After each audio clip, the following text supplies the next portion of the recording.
در دفتر خاطره ها نوشتم نام تو با خون دلم، با یادارم روی زیبای تو را، گویا که آتش را آغوش بگیرم، پاره پاره بکنم دفتر عشق، دیگر عشق و عاشقی در کار نیست.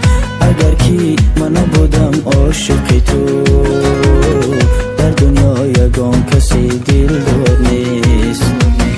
تو بگو با کی گویم درد دلم، علم دل را با کی تازه کنم، بشوم من ساکنی میخانه ها، جام می نوشم و صد ناله کنم، میزنم داد کسی نمیشنود، از غم عشق تو من میمیرم.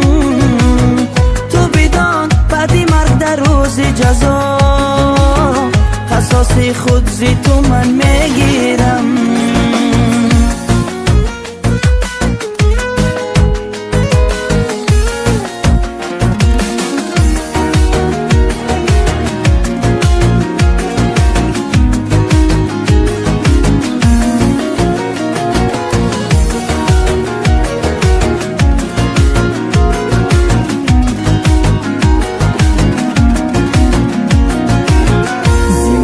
امروز با دیگری گذاشتی مرا با چشم ترم، با جفا یاد مرا صد بار بسوزی، نبسوزم چون که من خاکسترم.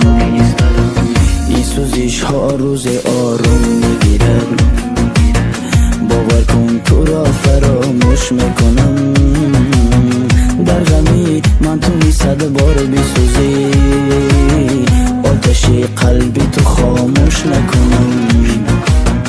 تو بگو با کی گویم درد دلم، علم دل را با کی تازه کنم، بشوم من ساکنی میخانه ها، جام می نوشم و صد ناله کنم، میزنم داد کسی نمیشنود، از غم عشق تو من میمیرم. تو بدان بعد مرگ در روز جزا، قصاص خود زی تو من میگیرم.